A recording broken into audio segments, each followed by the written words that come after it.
Hello, everyone, and welcome to 10 Ways to Improve Your LinkedIn Research. My name's Sue Elson. I'm an independent LinkedIn specialist based in Melbourne, Victoria, and I'm really looking forward to going through these slides, and I also welcome any questions at any point. I will be including specific tips and some relevant examples, and I love sharing a few stories here and there, so get your pens or fingers ready to type up some notes as well. For those of you who don't know me, I'm a member of a variety of organisations. My first website went online in 2001, newcomersnetwork.com, and I've been on LinkedIn since 2003 and consulting on it since 2008. And I've written 2 books on the topic. This is my most recent one to help you create a gold star LinkedIn profile. And for everybody who turns up live, I'm going to be sending you these digital files so that you don't even have to log into anything. They'll just come to you via email this afternoon. And also I'd like to invite you, I'm hosting a workshop here in Canterbury and Melbourne on Saturday for 4 hours.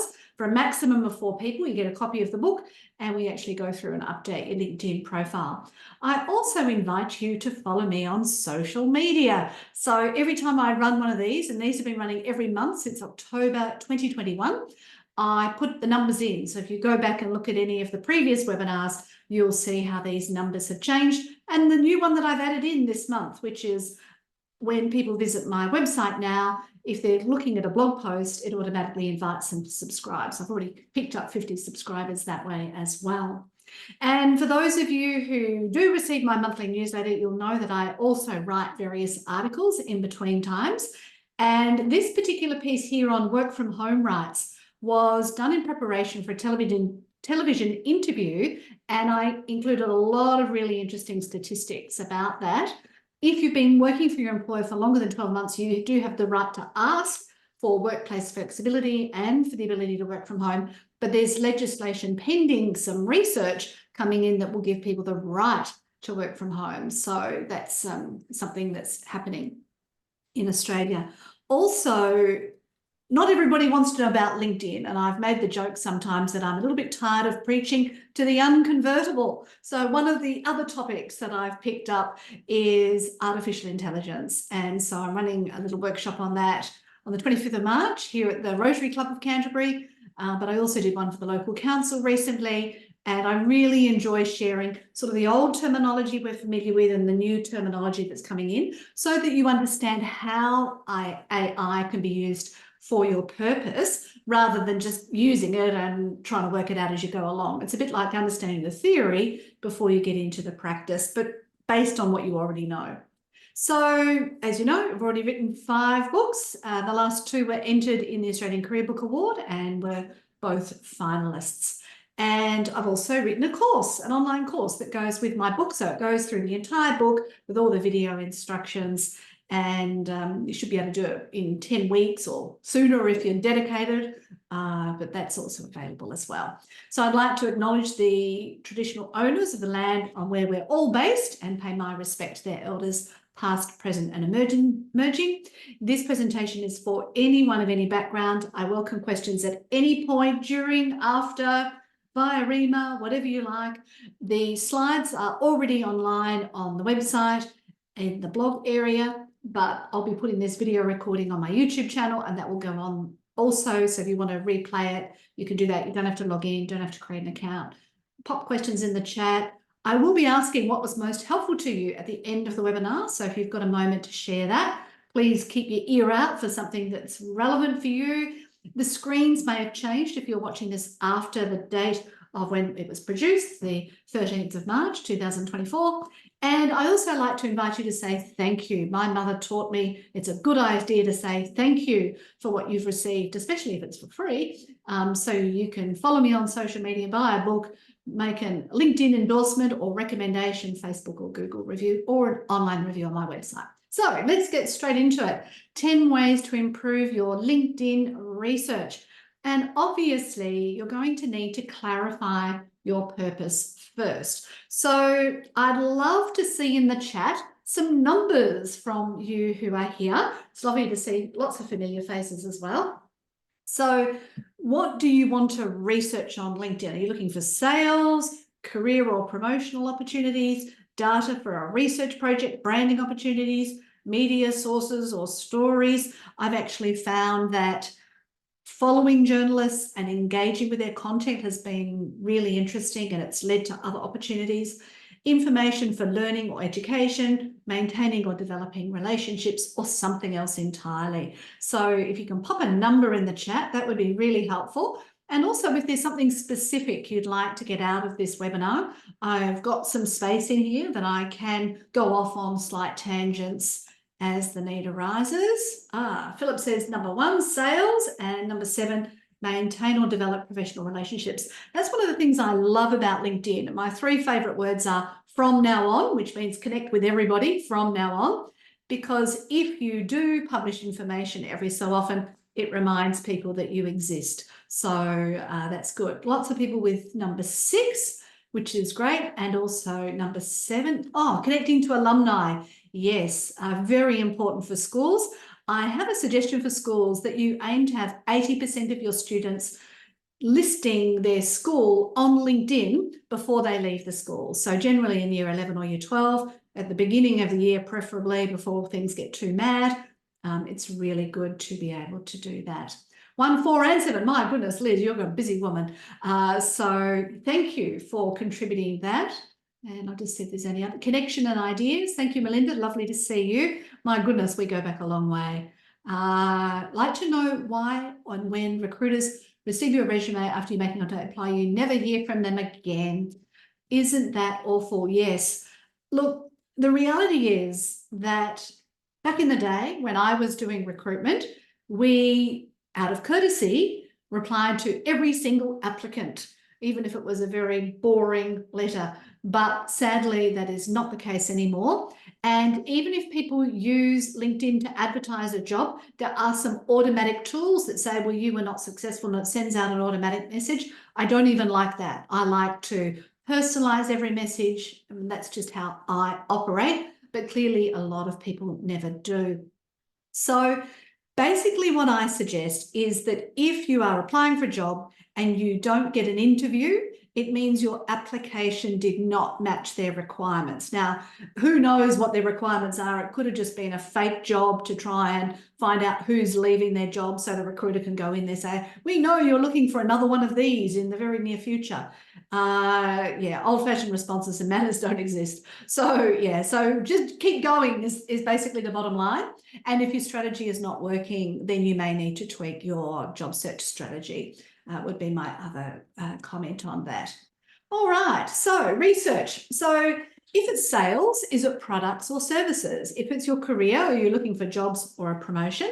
If it's research, are you looking for the participants or the findings of the research? So when I do research for these television interviews, I'm specifically looking for Australian research, and I can actually find it very difficult to find it sometimes.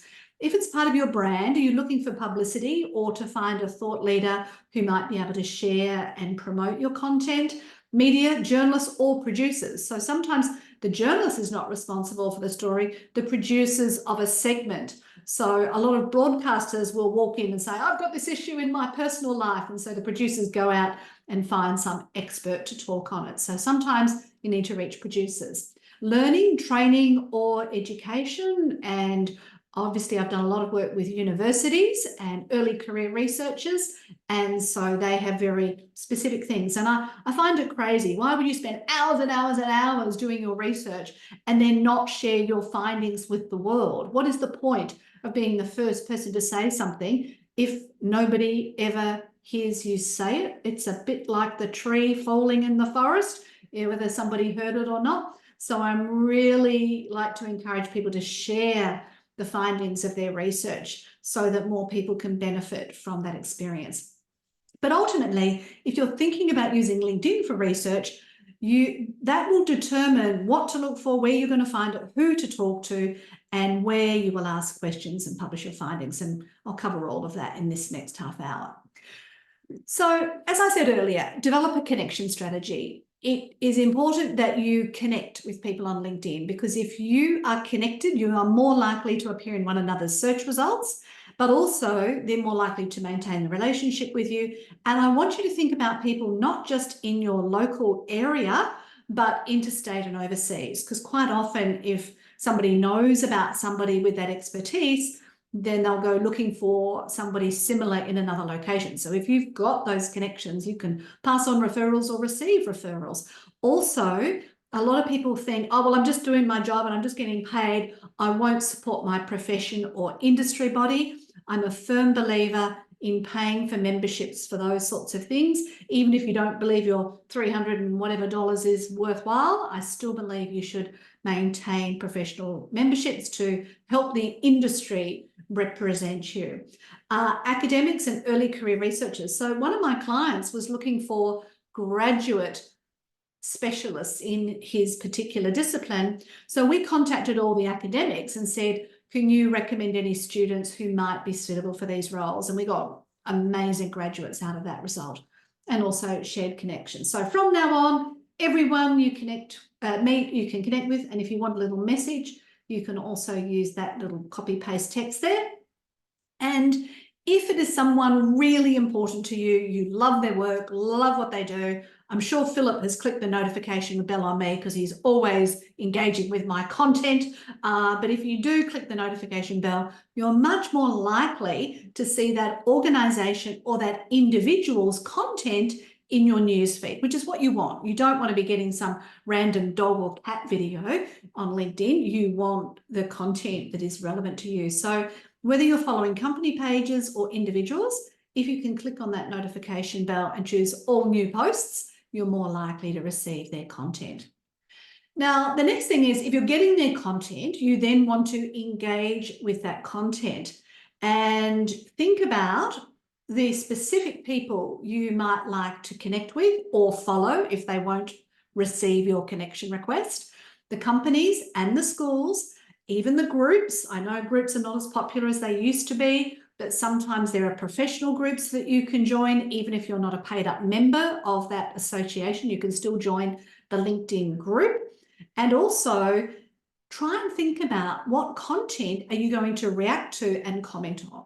So in Philip's case, he's a market researcher. It's not a lot of value necessarily in him commenting on something to do with, I don't know, engineering, unless he was doing an engineering research project. It's going to confuse the algorithm, and then he could end up with a whole bunch of engineering. And this happened to me. I went and did work at Holden, the the car manufacturing company, and I connected with a whole bunch of engineers in one day. And then the very next day, the news feed had all this information on cars and car batteries, and it assumed I was now something to do with cars, you know. So the algorithms are constantly trying to do that. So if you want to research and find the content that's related to you, you need to help the algorithm understand what it is you're interested in, what you will react to, what you will comment on. So if I keep commenting on the topic of careers or career development or LinkedIn, then the algorithm knows that's kind of what I'm interested in. Now, if you scroll past that dog video, and I know a dog video is not likely to be on LinkedIn, but, you know, let's just say one slipped through and somebody decided they'd put one on, and you look at that dog video for a nice long period of time and you rewatch it because it was so cute, then the algorithm is detecting that you're really interested in that topic. And so you're more likely to get content of that nature. So again, it's another clue. So so I had some of my clients who say, Sue, can you share my post? And I say, well, it's really got nothing to do with what I offer. So yes, I'm happy to react and engage, make a comment, but I'm not happy to share it as coming from me because it's not really related to what I do. And also remember that social media is a megalomaniac. It wants more people on the platform more often for longer. So if you are just speaking and sharing your information, it doesn't like it. It likes you to listen. So that's why you need to react, like, you know, with the little thumbs up, clapping hands, love, support, love heart, insightful or funny, and then also write a comment. And the longer that comment is, the better that is as well. And also, People love it when you like their stuff. You know, I like seeing the same faces pop up and engaging with my content. It makes me feel part of something. So I often call it like being the nice auntie or uncle, the one who always encouraged you and gave you a pat on the back for anything you did well. Now, the next thing is, if you want to appear in research results, you need to be found. So if you Google LinkedIn Specialist Melbourne, either in artificial intelligence chatbots or in Google or Bing search results, I appear. And that's because I have optimized my content on my LinkedIn profile as well as my website around the word LinkedIn specialist. So the most important fields are your headline, but the other field I want you to think about is your industry field, because when I invite people to my events, I sort them by industry. So make sure that industry that you've associated with is aligned, not just necessarily the name of the employer and the employer industry, but if you're in HR, that doesn't necessarily mean you're in engineering, even if it's an engineering company, it means you're in HR. So you'd want to put the HR category in there. You can also keyword optimize your LinkedIn company or school page. So for schools, you might have a particular type of school. It might be coeducational, or it could be girls' school, could be boys' school. It could be Catholic or a particular religion, or all these sorts of things. So you want to convey all of that information in the content on your school page.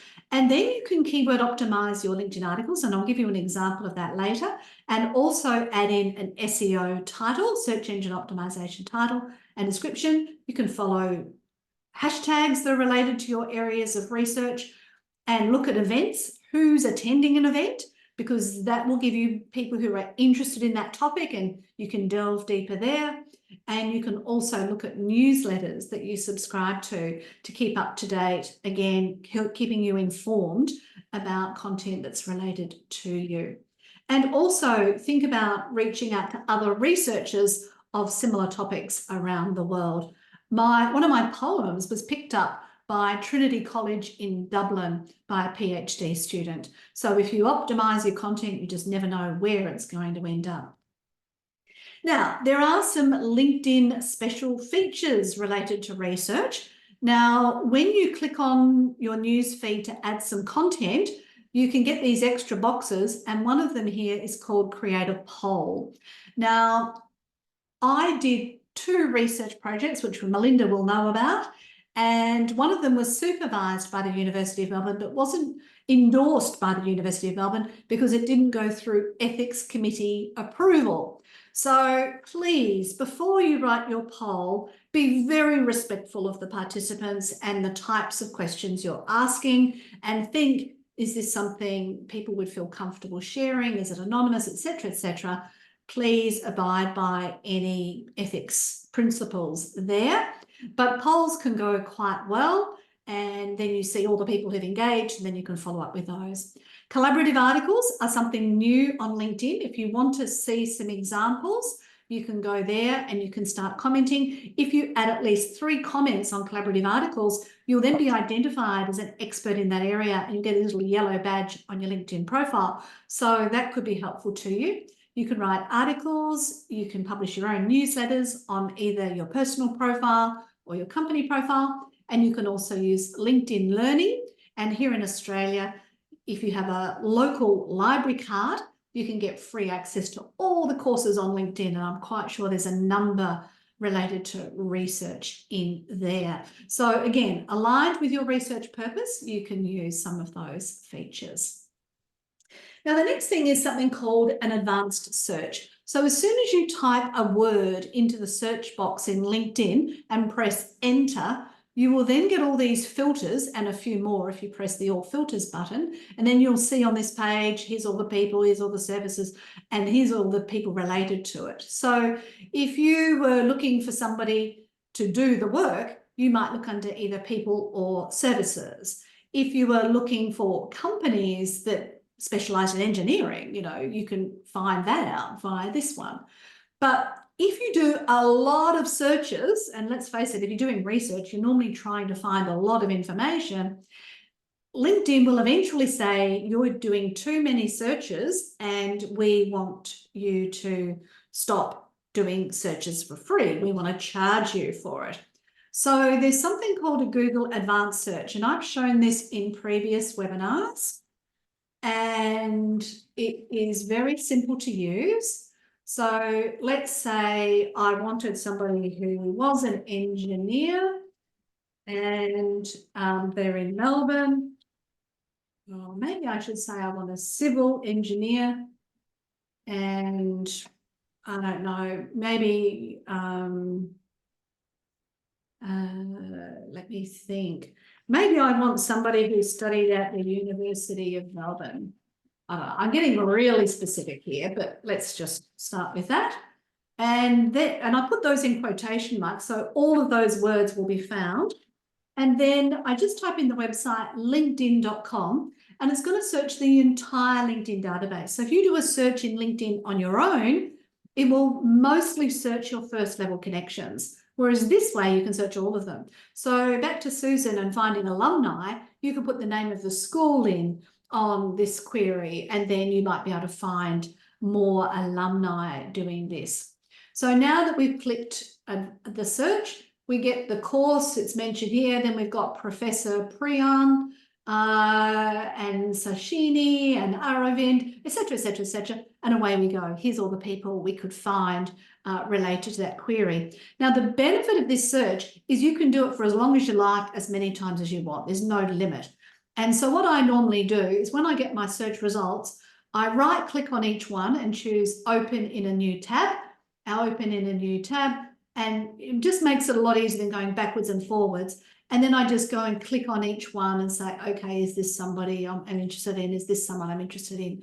And so on and so forth. So I love Google Advanced Search. Like, you know, I hope they never, ever leave it. It's just a really, really valuable tool that you can use. So that's something helpful there. Okay. Was there any questions there? I just heard a microphone go. No? Okay.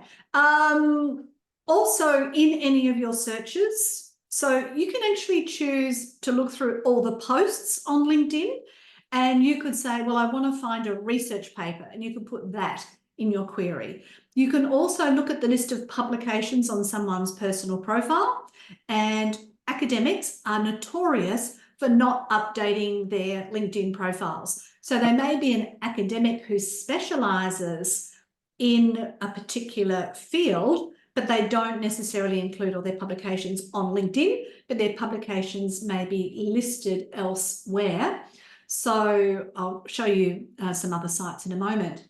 But the other thing LinkedIn wants you to do is to create conversations. So it doesn't want you to just post and pray kind of thing. So and hope that somebody engages. So if you can create content that is a conversation starter, that can work really well. And again, I've mentioned this particular example in previous webinars.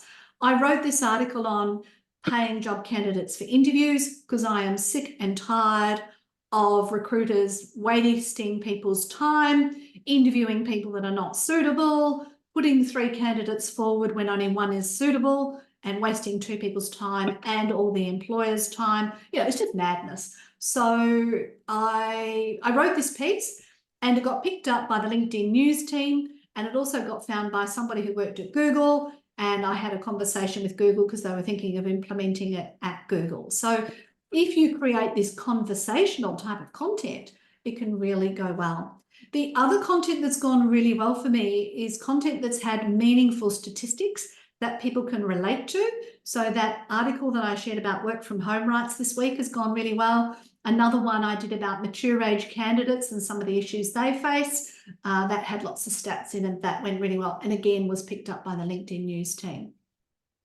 You can also use hypnotic language. One of the words I love including in my content is the word today, because even if you read it 3 weeks from now, you still think it's current. So I quite often start off posts with the word today. But there's a list of 100 hypnotic words on the internet. So if you Google that, you can try and incorporate some of that language in your content. And also, if you are responding to somebody else's content, please don't use artificial intelligence to draft a response. It sounds terrible.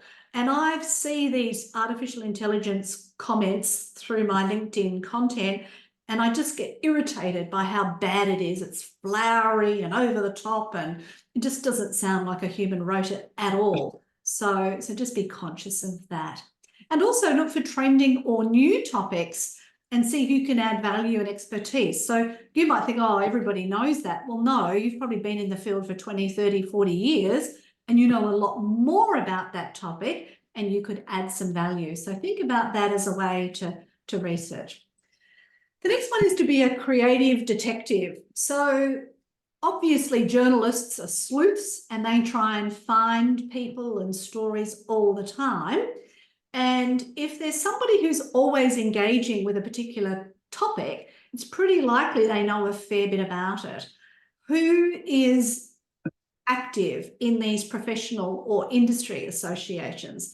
And which other platforms would researchers or journalists use to share their content? So obviously academics would want to put their publications on ORCID, ResearchGate, Google Scholar perhaps, maybe there's some others that are provided by the university. So if you look through those repositories, you might find more details for what you're looking for there than you would on LinkedIn, but you might find the person on LinkedIn and then go digging for their research elsewhere.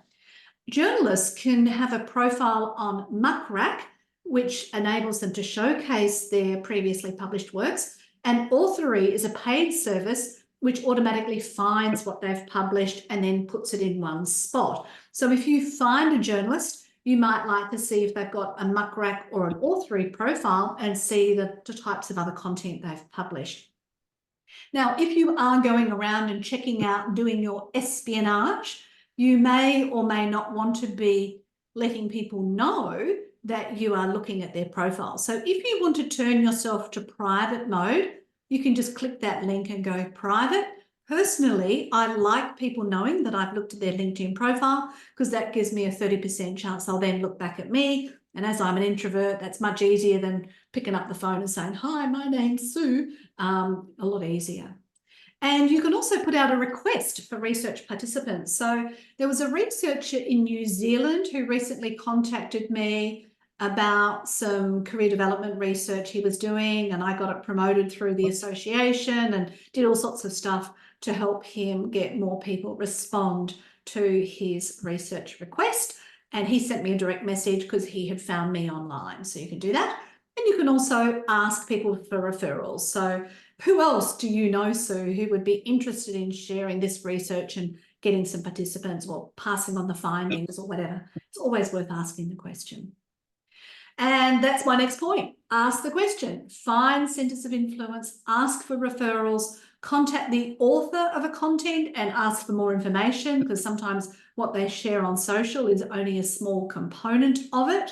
You can see here in this group, LinkedIn is prompting us to ask a question. There's admins who may know something more about the topic than the other general group members. You might see Melita here has engaged with this content. If she's an active participant in the group, she might be worth asking questions to as well, because believe it or not, everything is not on the internet.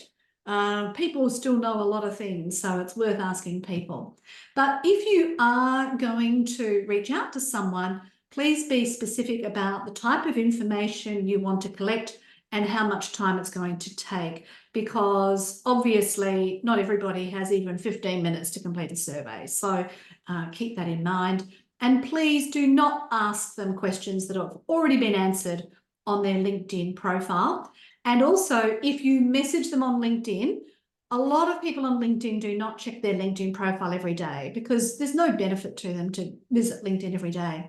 So I would suggest you find them on LinkedIn and then say, all right, they work at XYZ. So then contact XYZ organisation and speak to them directly. That's the quickest way to get some sort of answer. I put out a request for content last week and only one person replied out of 15 requests. That's by messaging them on LinkedIn. So I would much prefer a direct approach. Now, obviously, if you've published a book, you would want to put it in the publications section of your LinkedIn profile. Now, it's too ridiculous for me to put everything I've published in my publications section. So I've only put my books, but as a minimum, your most important publications you'd want to put there. And I also suggest that you have a spreadsheet and you put this up. Now, this is a presentation I did for students, early career researchers with diverse backgrounds. It was held at RMIT University, but it was from students from multiple universities. So if you want to see the slides, you can go through that. You can ask fellow researchers and participants to share the findings with their networks, and you can also reach out to others. Be proud of your findings. Like, it's great. And also, a lot of universities require you to have defined impact, how many people have seen or been affected by your research findings. So obviously you want to make sure that happens as well. So they're the 10 things we've gone through in the 30 minutes. I'd love to know what's been most helpful to you. As I said, it takes about 10 hours to do this because I drill down and say what's most helpful to tell people in the time we have available. Maybe you'd like to think about your 3 things you can do in the next 3 hours or 3 days. Apparently, if you don't do it in 3 days, nothing will happen, and this will all be a lovely experience, but there'll be no results. These are a list of all of my previous webinars in this series. The first ones are an hour long. The more recent ones are half an hour long. Fabulous content. Thank you, Melinda. Appreciate that. And don't forget, I've got an online course. These little files will be coming directly through to you. You can always follow or subscribe to me online.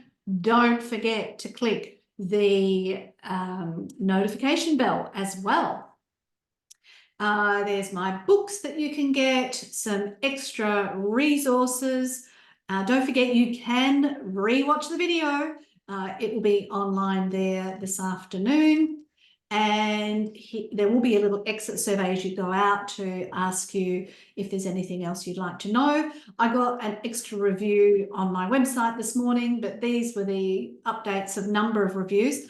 If you are on Facebook, I would really appreciate a review on my Facebook page because Google Bing uses Facebook reviews. So I need to up the number of those. And there's the little QR codes that you can use if you want to scan and do the review that way. So I've got a couple of comments in here. Melina says, always great value. Susan, Google Advanced Searching. Yes, Susan, I also have an article about how to find alumni. So I'll flick that across to you because there's a number of steps that you can go through. I warn you now, it is so time consuming. And so few people, even when you contact them, will do anything about it. So that's why I actually say you're better off to say from now on, we want to make sure 80% of our students are listing our school on their LinkedIn profile before they have their last day at school. So that's the goal. The other thing is when they are creating a LinkedIn profile, do not say that they are a student, because LinkedIn then expects them to put in all this identity information, and I don't feel comfortable about students providing identity information to an online platform. So if they're creating a new LinkedIn profile, just say, I'm looking for work, because, I mean, let's face it, a lot of students are looking for part-time work. Don't say they're a student, and then go ahead with creating the profile. So much content in 30 minutes. Thank you, Sarah. Need to go back to the slides. Advanced search on Google, no idea. Yeah, good.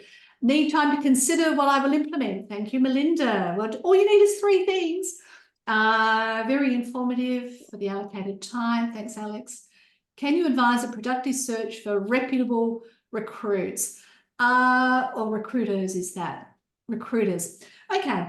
My tip for recruiters is they need to have been in the job for a minimum of 3 years, and they need to specialise in a particular area, because otherwise, and I don't mean to be disrespectful to the genuine ones, but a lot of them are glorified salespeople who look for an exact match here to go into an exact match there. So try and find recruiters, looking through the job ads either on LinkedIn or other platforms, Indeed, Seek, whatever, and look for the names of those recruiters and then do a little bit of due diligence. Of course, they expect you to have your LinkedIn profile up to date, and they often don't. I've written a whole piece about a webinar on LinkedIn for recruiters because they don't fill it in. But yeah, you're going to have to sort of dig a little bit deeper. But please remember that a recruiter is acting on behalf of an employer. They're not acting on behalf of the candidate. You're not worth anything to that recruiter unless you get the job and you stay in there 3 months and they get the commission. So if you want professional advice, you have to say, well, maybe I need to pay for it. You know, that's going to be a component of it. As always, stunning and lots to do now. Philip, yes, I know. And I know you will go home and do your homework. So fantastic. Valuable half hour, Melinda. Thank you. Thanks so much, Appreciate. All right. Tell them to contact Michael Wydrow at SOS Recruitment. There you go. Oh, you're in New Zealand, though, Michael. Yes. Well, I'm sure you've got some referrals of people in Australia that you might be able to go to. So please connect with one another. You're welcome to share your LinkedIn URLs in the chat if you want to be passing on. So what I'll do now, rewatch this. You've been sent a link to it, but if we just go back to this slide, it's here on my website, suewilson.com/blog, 10 ways to improve your LinkedIn research. It'll be there this afternoon. Also be on my YouTube channel, YouTube at Sue Elson, and you'll be able to rewatch it there. So I'll turn off the screen sharing and open the floor. Are there any other general questions you would like to either unmute or pop in the chat? I'm happy to answer those. Or comments. Hello, Sue. Hi, how's it going? It's Michael. Michael, yes. And although I'm in New Zealand, I'm Australian, and I do lots of recruitment in Australia as well. Oh, fantastic. Well done. But now that I'm finished the self-promotion, I wanted to ask you, do you offer your services to one-on-one assistance with LinkedIn? Yes. I mean, I'm a recruiter, and so I'm your, I know you hate me, but hate Oh, people like me.